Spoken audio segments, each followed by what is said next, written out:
शं वरुणः शन्नो भवत्वर्यमा शन्न इन्द्रो बृहस्पतिः शन्नो विष्णुरुक्रमः ॐ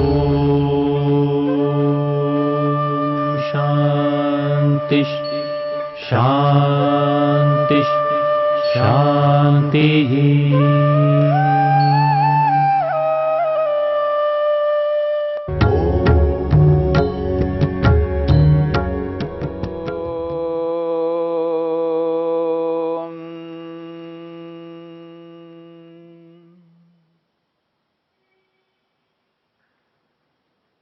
समाधि पाद के 45 सूत्र हुए हैं। 42वें सूत्र से लेकर के 44वें सूत्र तक तत्र शब्दार्थ ज्ञान विकल्पई संकीर्णा सवितर्का समापत्ति, यहां से लेकर के एतया एव सविचारा निर्विचारा च सूक्ष्म विषया व्याख्याता, यहां तक, यानी 3 सूत्रों में। इन तीनों सूत्रों में समापत्तियों को लेकर के चर्चा की है और स्पष्ट किया गया था समापत्ति कहते हैं समाधि को। 4 समाधियों की चर्चा की है, यानी 4 समापत्तियों की चर्चा हुई है। सवितर्का समापत्ति, निर्वितर्का समापत्ति, सविचारा समापत्ति और निर्विचारा समापत्ति। इन 4 समापत्तियों को लेकर के 46वें सूत्र में एक बात कही जा रही है।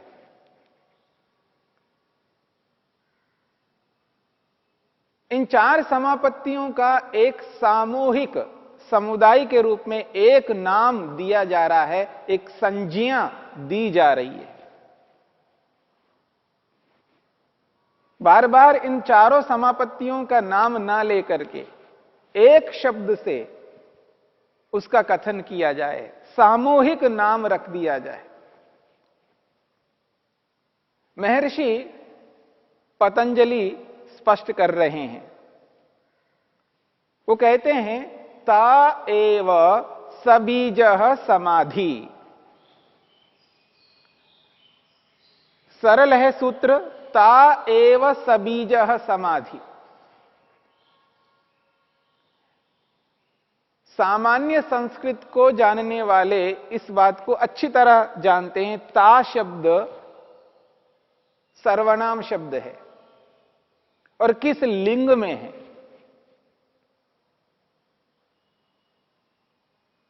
पुल्लिंग में है, नपुंसक लिंग में है या स्त्रीलिंग में है? जानते हैं, स्त्रीलिंग में है। नपुंसक लिंग में होता तो तत् शब्द होता, तत्, तत्तेतानि। पुल्लिंग में होता तो सह, तौ, ते ऐसा होता, लेकिन यहां पर है ता, यानी सा ते ता। बहुत सरल है। स्त्रीलिंग में प्रयोग में यहां पर आया है, स्त्रीलिंग में दिया है ता एव सबीजः समाधि। अब ये जो ता शब्द है यहां पर बहुवचन में है, स्त्रीलिंग में, और उनके लिए कहा जा रहा है। पहले उसका नाम कहीं पर बताया गया हो, किसी वस्तु का, किसी व्यक्ति का नाम, संज्ञा पहले बता दी गई हो, बार बार उस संज्ञा, उस नाम का कथन ना करके सर्वनाम शब्द का प्रयोग किया जाता है। संस्कृत में ऐसा एक नियम है।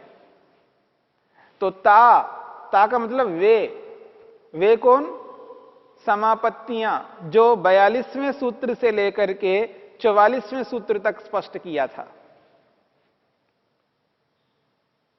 ता वे समापत्तियां, वे कौन सी समापत्तियां? सवितर का समापत्ति, निर्वितर का समापत्ति, सविचारा समापत्ति और निर्विचारा समापत्ति। ता वे समापत्तियां एव ही, यानी उन्हीं समापत्तियों को यहां पर, ता मतलब वे सारी समापत्तियां जो 4 प्रकार की समापत्तियां हैं, वे ही, एव करते ही, वे समापत्तियां ही सबीजः, सबीज नामक समापत्तियां हैं। सबीजः समाधि, उन चारों को सबीज समाधि शब्द से स्पष्ट किया है। समाधि तो समाधि स्पष्ट है, सबीजः, उन 4 समापत्तियों को यहां सबीज शब्द से स्पष्ट किया जा रहा है। सबीजः समाधि कहते ही चारों समापत्तियों का ग्रहण होता है। यह सामूहिक नाम है। संप्रज्ञा समाधि के 4 भेदों वाली जो समापत्तियां हैं, संप्रज्ञा समाधि के 4 भेद हैं और उन 4 भेदों में पहला भेद है सवितर का, दूसरा है निर्वितर का, तीसरा है सविचारा और चौथा है निर्विचारा। अब बार बार सवितर का समापत्ति, निर्वितर का समापत्ति, सविचारा समापत्ति, निर्विचारा समापत्ति, जब कभी प्रसंग आए इन चारों नामों को बोलना ना पड़े, इन चारों का नाम ना लेना पड़े, एक नाम लिया जाए तो उन चारों का ग्रहण हो जाए। इसलिए उन 4 समापत्तियों का एक नाम दिया है, एक संज्ञा दी है, सबीजः। उन 4 समापत्तियों को सबीज समाधि के नाम से पुकारा जाए। अब यहां पर हमें यह समझने का प्रयत्न करना है, त एव सबीजः समाधि, वे 4 समापत्तियां ही सबीज समाधि के नाम से कही जाती हैं। वे चारों समापत्तियां ही सबीज नामक समाधि से कही जाती हैं। बहुत सरल है।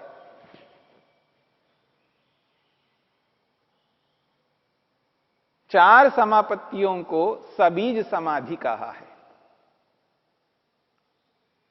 अब ये जो सबीज शब्द आया है इन 4 समापत्तियों के लिए, अब इस सबीज को समझने का प्रयत्न कहते हैं। यानी बीज सहित समापत्तियां हैं। बीज प्राय सभी लोग समझते हैं बीज क्या होता है, और सबीज का मतलब है बीज सहित। सबीजः बीज सहित, बीजेन सहितम सबीजः, जो बीज से युक्त है। यानी इन 4 समापत्तियों में बीज है, इन 4 समापत्तियों में बीज रहता है, इसलिए इन 4 समापत्तियों को सबीज नाम से पुकारा जाता है। अब यह समझने की आवश्यकता है कि ये बीज क्या है, और इन 4 समापत्तियों में बीज रहता है तो वो क्यों रहता है, और वो क्या है और क्यों रहता है, इन बातों को समझना है। महर्षि पतंजलि ने तो इन समापत्तियों का नाम दिया है, सबीज शब्द से पुकारा है, पर एक नियम है। संस्कृत में एक नियम है, ऋषियों का एक नियम है। क्योंकि कोई नाम दिया जाता है, जब कभी नामकरण किया जाता है तो वो ऐसे ही नाम नहीं दिया जाता है, उस नाम देने के पीछे कोई कारण होता है। संस्कृत में इसको अन्वर्थ संज्ञा कहते हैं, अर्थात अर्थ के अनुरूप नाम दिया जाना। अर्थ के अनुरूप नाम दिया जाना, इसको अन्वर्थ संज्ञा कहते हैं। अनुअर्थ संज्ञा, अन्वर्थ संज्ञा, यानी अर्थ के अनुरूप नाम देना। तो यहां सबीज शब्द जो नाम दिया है, सबीज शब्द से जो नामकरण किया है, यहां अर्थ के अनुसार किया है।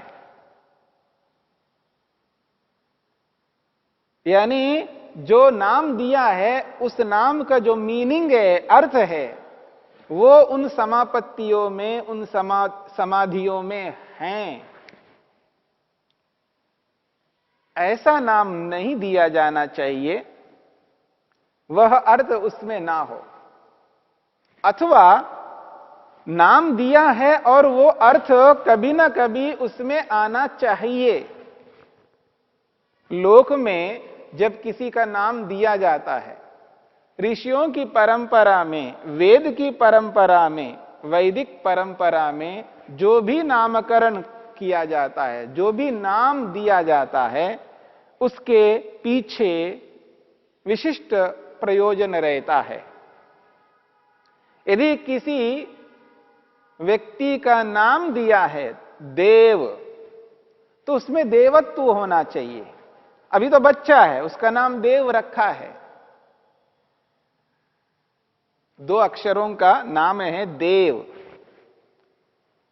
उसमें देवत्व होना चाहिए। देवत्व का मतलब है महानता, उत्तमता, उत्कृष्टता। अच्छा कर्म करने वाले को देव कहते हैं, जिसमें दिव्य गुण हो, विशिष्ट गुण हो, विशेषताएं हो, उसको देव कहना चाहिए। अब तो बच्चा है, उसके अंदर वो अर्थ तो है नहीं है, परंतु उसके पीछे ये उद्देश्य रहता है, उसे देव बनाना है, और देव बनाया जाता है। उसमें उत्तम गुण देने का स्वभाव उसके अंदर लाना है। देव का अर्थ जो देने वाला है, उत्तम गुण है उसके अंदर, उपकारी है, परोपकारी है, दुनिया को सुख देता है, दुख नहीं देता है। जो दुनिया को, यानी मनुष्यों को, प्राणी मात्र को जो सुख देने वाला होता है, उसको देव कहते हैं। पर बच्चा है, अभी उसमें वो देने का भाव नहीं है, लेकिन बड़ा होने के बाद वो निश्चित रूप से देगा। अगर नहीं देगा तो वैदिक परंपरा में वो नाम नहीं रखा जाता है। इस बात को समझना है। इसलिए जो नामकरण किया जाता है, जो नाम दिया जाता है, उस नाम का अर्थ उस व्यक्ति में स्थापित करना होता है माता पिता को। और ऋषियों की परंपरा में ऐसी ही परंपरा रही है। वो इसी प्रकार के नाम दिया करते थे, और उन नामों का जो मीनिंग, अर्थ होता था, वो उस व्यक्ति में स्थापित करते थे। नहीं तो उसको अपने नाम को हटाना पड़ता, और ऐसा ही होना चाहिए। तो इसी प्रकार से यहां पर जो नाम है वो अर्थ के अनुसार है। तो अब ये बीज का अर्थ, मीनिंग क्या है, इस बात को समझना है। ता एव सबीजः समाधि, उन्हीं समापत्तियों को सबीज समाधि से कहा जाता है। अब ये बीज क्या है? सभी इस बात को समझते हैं, बीज कहते हैं कारण को। बीज जो है, उसको, बीज का मतलब कारण, यानी किसी का वो कारण होगा। जब किसान खेत में बोता है, क्या बोता है? बीज बोता है। क्या बोता है? बीज बोता है। यानी ऐसी चीज को वो बोता है जिसके बदले में उस जैसे बहुत सारी चीजें उत्पन्न होती हैं। वो धान बोता है तो धान उत्पन्न होता है, वो गेहूं बोता है तो गेहूं उत्पन्न होता है, एक से अनेक हो जाते हैं। आम का बीज बोता है तो कालांतर में आम उत्पन्न होते हैं। ऐसा इनको बीज कहते हैं, अर्थात कारण।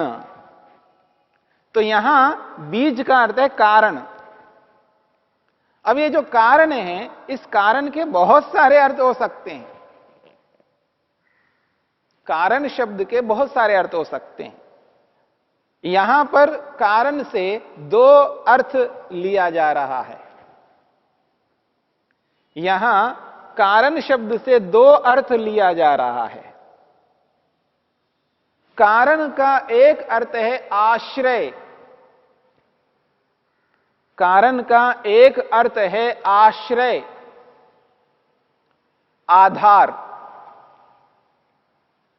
ये जो चारों समापत्तियां हैं, ये चारों समापत्तियां जिसके आश्रय से प्राप्त होती हैं, जिसके आधार से प्राप्त होते हैं, जिसके आधार से ये चारों समापत्तियां प्राप्त होती हैं, उस आधार को, उस आश्रय को यहां पर बीज कहा है, कारण कहा है। इसलिए कहा जा रहा है त एव सबीजः समाधि। वे चारों समापत्तियां बीज वाली समापत्तियां हैं, यानी कारण वाली समापत्तियां हैं, आश्रय वाली समापत्तियां हैं। अब ये जो आश्रय है क्या है? जिसके आश्रय से, जिसके कारण से ये चारों समापत्तियां लग रही हैं, जिसके आश्रय से सवितर्का समापत्ति, निर्वितर्का समापत्ति, सविचारा समापत्ति, निर्विचारा समापत्ति, चारों समापत्तियां जिसके आश्रय से लगती हैं, प्राप्त होती हैं, वो आश्रय कौन है? वो कारण है, वो बीज है। उस बीज रूपी कारण के होने पर ही ये चारों समापत्तियां प्राप्त हो सकती हैं। वो बीज रूपी कारण के ना होने पर ये चारों समापत्तियां नहीं लग सकती हैं। वो आधार है, उस आधार को आश्रय शब्द से कहा जा रहा है। और इस आश्रय को महर्षि वेदव्यास ने आलंबन शब्द से भी स्पष्ट किया है। इसी समाधिपाद के 17वें सूत्र में, इसी समाधिपाद के 17वें सूत्र में आलंबन शब्द का प्रयोग किया है। वितर्क विचार आनंद अस्मिता रूपानुगमात संप्रज्ञातः, यह सूत्र है। इस सूत्र में महर्षि वेदव्यास ने चारों समापत्तियों को, इन चारों समाधियों को आलंबन समाधियां कही है।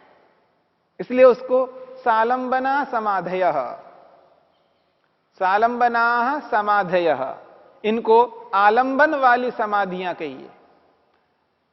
वहां आलंबन शब्द का प्रयोग किया है और यहां सबीज शब्द का प्रयोग किया है।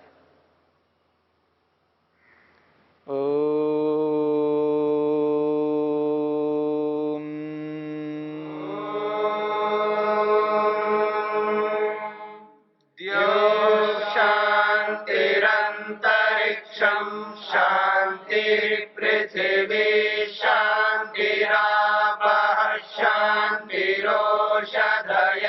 शांतिः वनस्पतयः शांतिर्विश्वे